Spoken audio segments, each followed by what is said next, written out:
Shalom Bapak Ibu Saudara yang terkasih, selamat pagi. Marilah pagi hari ini kita bersaat teduh, mengucap syukur dan memuji kepada Tuhan yang Maha Kekal itu, Tuhan yang penuh kasih kepada setiap kita. Terima kasih Tuhan, terima kasih Tuhan.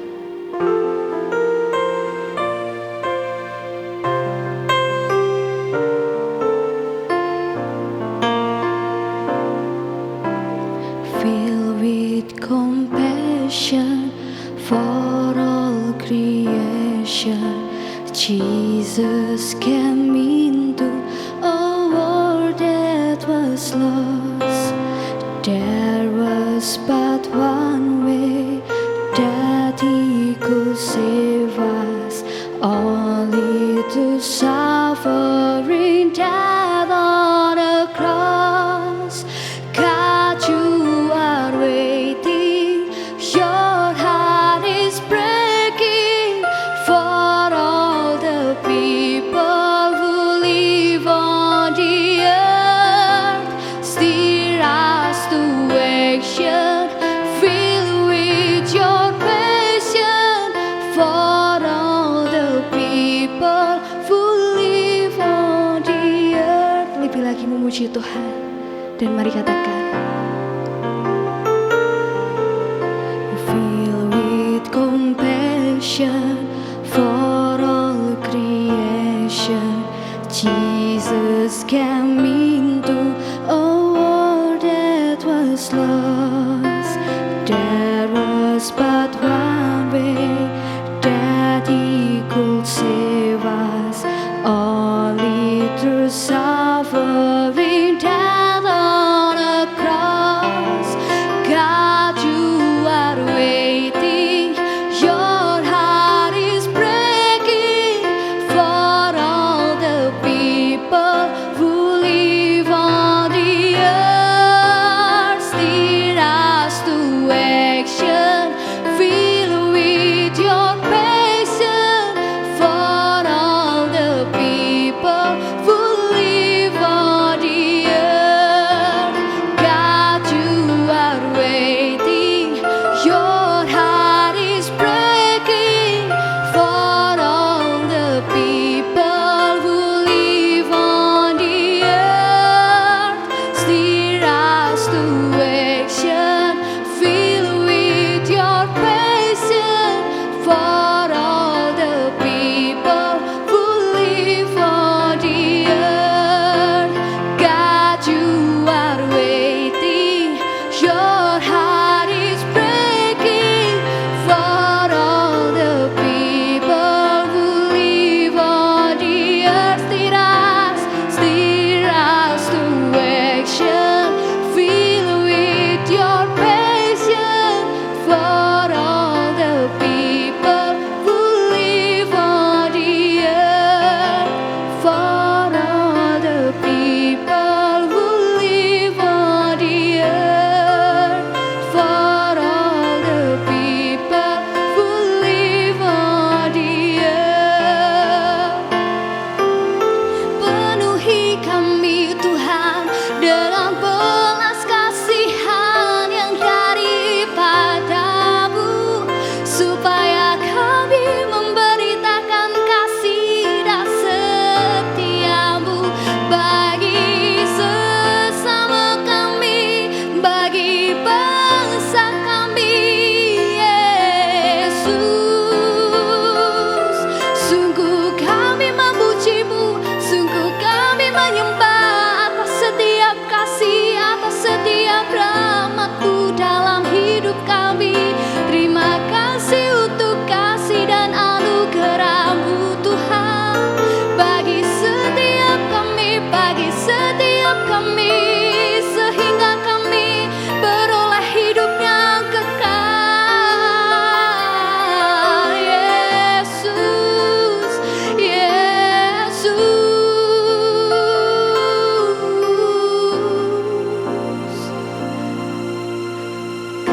God, you are waiting, your heart is breaking for all the people who live on the earth.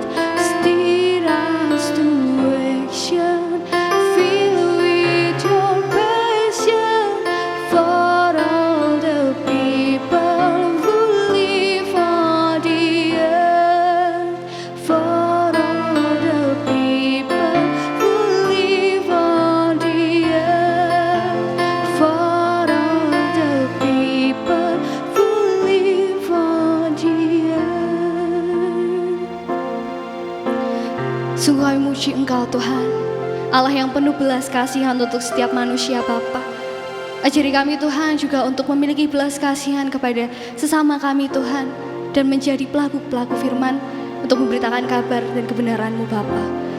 Dan tiba saatnya Tuhan Yesus, kami akan mendengarkan sabda kebenaran firman-Mu Tuhan. Berkati setiap hati kami, jadikan hati kami seperti tanah yang subur, supaya setiap benih yang ditabur dapat berakar, bertumbuh, bahkan berbuah untuk kemuliaan nama-Mu Bapa. Berkati yang menyampaikan kebenaran firman-Mu Tuhan, Kau beri hikmat dan kuasa yang lebih lagi daripada-Mu Bapa. Kami siap mendengar dan kami siap menjadi pelaku firman-Mu. Demi dan di dalam nama-Mu kami berucap syukur. Haleluya. Amin. Shalom Bapak Ibu yang dikasihi Tuhan, selamat pagi. Saya percaya setiap kita bangun dalam kondisi yang baik, diberkati Tuhan. Amin. Puji Tuhan, saya mengucapkan selamat tahun baru. Di tahun 2022 ini, harapan kita bersama adalah semakin dekat dengan Tuhan, semakin mengerti apa yang Tuhan inginkan, yang harus kita kerjakan. Saya ingin percaya kuasanya, kasih setianya terus bersama-sama dengan kita. Amin. Mari bersama-sama kita buka di dalam kitab Markus pasal 10 ayat yang ke-42 sampai dengan ke-44. Saya akan bacakan bagi Bapak Ibu Saudara. Markus pasal 10 ayat 42 sampai dengan 44.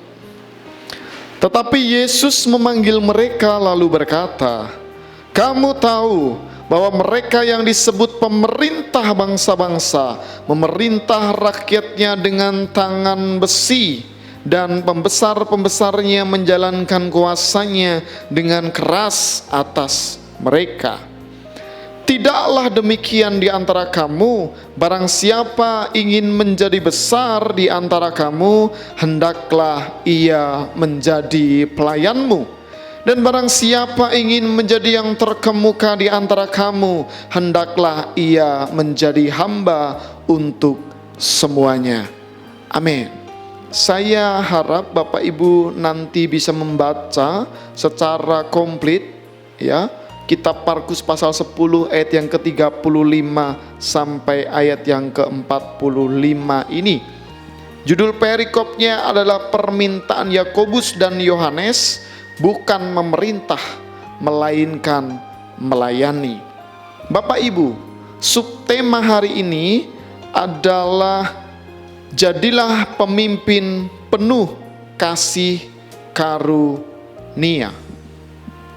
Tuhan Yesus berbicara kepada Yakobus dan Yohanes, yaitu bahwa di ayat yang ke-42, mereka yang disebut pemerintah bangsa-bangsa memerintah rakyatnya dengan tangan besi, dan pembesar-pembesarnya menjalankan kuasanya dengan keras atas mereka. Pemerintahan yang demikian ternyata sudah terjadi di zaman Tuhan Yesus. Pemerintah yang tidak adil, pemerintah penguasa yang menggunakan kekuasaannya untuk kepentingan pribadi, untuk kepentingan golongannya masing-masing, dan tidak memperhatikan kepentingan banyak orang, ternyata saudara sudah ada sejak zamannya Tuhan Yesus. Tuhan Yesus memperingatkan, Tuhan Yesus mengingatkan kepada Yakobus dan Yohanes. Tuhan Yesus berbicara bahwa kamu tahu mereka yang disebut pemerintah bangsa-bangsa memerintah rakyatnya dengan tangan besi. Bapak Ibu Saudara pasti tahu yang namanya tangan besi. Tangan besi berarti tidak memiliki sentuhan-sentuhan di dalam mereka memimpin, di dalam mereka memerintah. Mereka menggunakan kekuasaannya, mereka menggunakan kekuatannya. Bagaimana caranya untuk memperkaya diri mereka sendiri? Bagaimana caranya untuk memperkuat diri mereka sendiri? Tangan besi juga berbicara ketidakadilan, saudara. Tangan besi juga berbicara ketidaksetaraan. Pada waktu itu juga masih menganggap bangsa-bangsa tidak setara dengan bangsa-bangsa yang ada. Ada satu bangsa yang dianggap tidak baik. Ada pula bangsa yang dianggap bangsa yang luar biasa. Ada kotak-kotak, terkotak-kotakkan. Ada yang termarginalkan. Tuhan Yesus mengingatkan. Dan pembesar-pembesarnya menjalankan kuasanya dengan keras atas mereka. Ditegaskan lagi, pembesar-pembesarnya, pemimpin-pemimpinnya menjalankan kekuasaannya dengan keras. Keras di sini juga berbicara mengenai langkah-langkah yang diambil. Ada kekerasan-kekerasan yang dikerjakan oleh pemerintah pada saat itu. Tentu kita ingat tentang ada seorang yang bertugas menjadi pemungut cukai, saudara. Pekerjaan yang sangat menurut bangsa Israel sangat berdosa. Saya membayangkan bagaimana saat itu pemungut cukai berusaha mencoba untuk memungut hasil-hasil daripada masyarakat pada saat itu. Di ayat yang ke-43, Tuhan memberikan pesan, "Tidaklah demikian di antara kamu. Barang siapa ingin menjadi besar di antara kamu, hendaklah ia menjadi pelayanmu." Ini adalah konsep yang berbalik dengan konsep yang ada saat itu.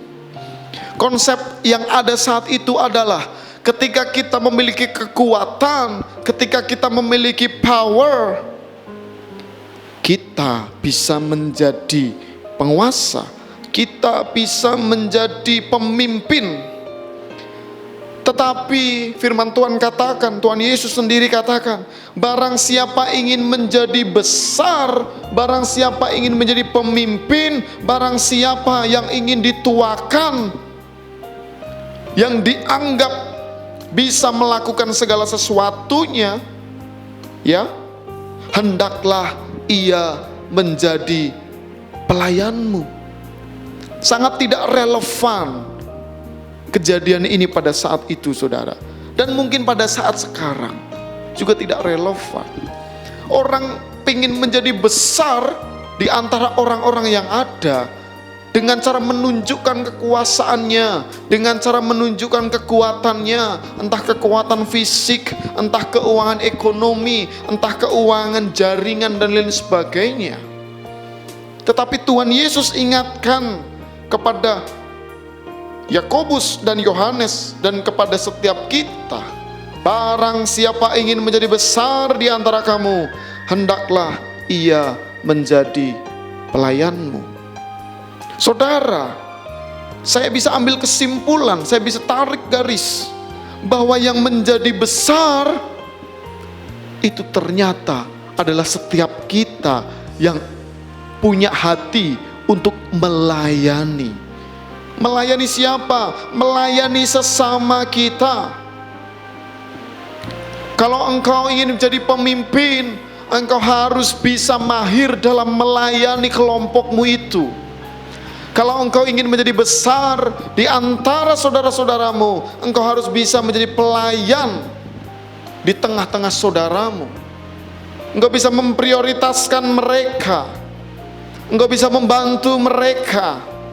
Engkau bisa memberikan yang terbaik ketika saudara-saudara kita, ketika di kelompok-kelompok kita membutuhkan sesuatu. Kita bisa tampil memberikan perhatian yang terbaik. Itu yang dimaksud kita menjadi pelayan sebelum kita dikatakan menjadi besar. Di ayat yang ke-44, dan barang siapa ingin menjadi yang terkemuka di antara kamu, hendaklah ia menjadi hamba untuk semuanya. Firman Tuhan jelas katakan, Kalau engkau ingin menjadi yang terkemuka, tentu ini bukan hanya ambisi belaka, saudara, tetapi ada promosi daripada Tuhan. Kalau engkau ingin menjadi yang terkemuka di antara orang-orang yang ada di sekelilingmu, hendaklah ia menjadi hamba untuk semuanya. Saudara pasti tahu definisi tentang hamba. Zaman dulu ketika Tuhan Yesus berbicara tentang hamba, hamba itu sudah tidak memiliki hak apapun atas hidupnya sendiri. Hamba tidak memiliki hak untuk hidup bahkan. Jadi hamba terserah tuannya, mau diapakan terserah tuannya. Karena zaman dulu ada jual beli hamba. Nah, kalau Tuhan Yesus sampai berkata, barang siapa ingin menjadi yang terkemuka di antara kamu, hendaklah ia menjadi hamba untuk semuanya. Ini berbicara mengenai kerendahan hati bagi setiap kita. Pelayan-pelayan Tuhan juga harus memiliki kerendahan hati. Bukan berarti sudah melayani Tuhan, sudah yang paling baik, sudah yang paling suci di antara jemaat-jemaat yang ada. Tetapi saudara, ketika kita ingin dikenal atau ada promosi daripada Tuhan atas hidup kita, firman Tuhan katakan apa? Hendaklah ia menjadi hamba untuk semuanya. Untuk semuanya, saya sampaikan juga untuk semuanya. Berbicara mengenai orang-orang yang tidak hanya suka dengan kita, tetapi orang yang tidak suka dengan kita juga.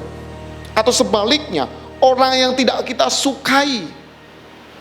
Itu termasuk definisi masuk dalam kata semuanya. Jadi rendah hati tidak bergantung kepada siapa yang saya hadapi, kepada siapa yang ada di depan saya, tetapi kerendahan hati berbicara mengenai semuanya.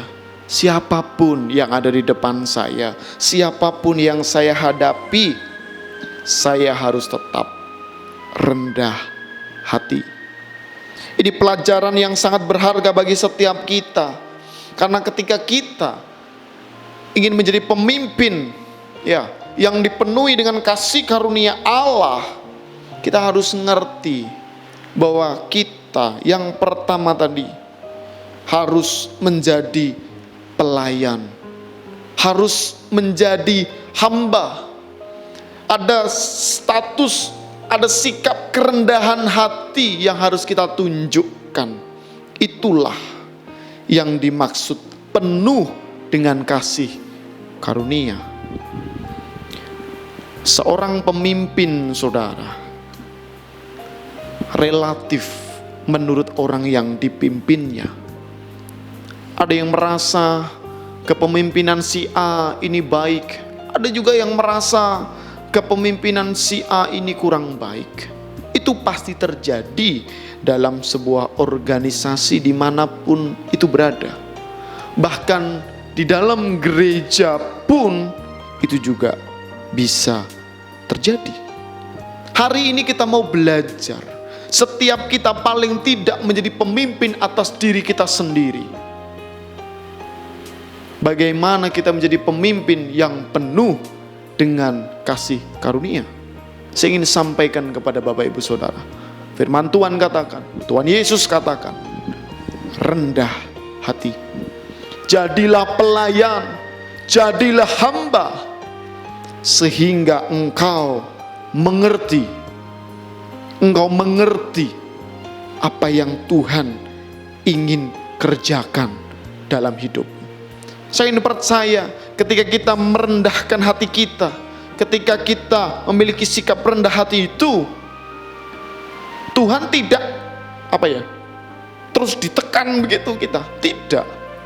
Bahkan setiap kita akan dinaikkan, bahasa kerennya dipromosikan oleh Tuhan ketika kita memiliki sikap yang rendah hati. Di tahun 2022 ini saya ajak seluruh sidang jemaat Tuhan, mari bersama-sama kita tingkatkan hidup kita, kualitas kita.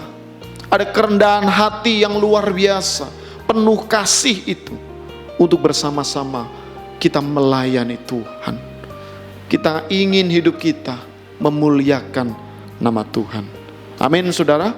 Saya ingin percaya setiap kita mau belajar untuk rendah hati, mau belajar menjadi pemimpin yang penuh dengan kasih karunia. Amin. Mari bersama-sama kita berdoa. Bapa, kami bersyukur dan berterima kasih. Kebenaran firman Tuhan yang luar biasa boleh kami terima pagi ini. Kami bersyukur punya Allah seperti Engkau, Allah yang luar biasa, memberkati kami, melindungi kami. Bapa, terima kasih buat pengertian-Mu untuk kami senantiasa rendah hati, menjadi hamba, menjadi pelayan. Biarlah itu menjadi gaya hidup kami ya Tuhan. Kami menjadi pemimpin-pemimpin yang penuh dengan kasih karunia-Mu. Terima kasih Tuhan, terima kasih, berkati setiap sidang jemaat yang setia mengikuti doa pagi ini. Kami percaya kuasa-Mu bekerja luar biasa. Dalam nama Yesus, Allah kami yang mulia. Haleluya. Amin.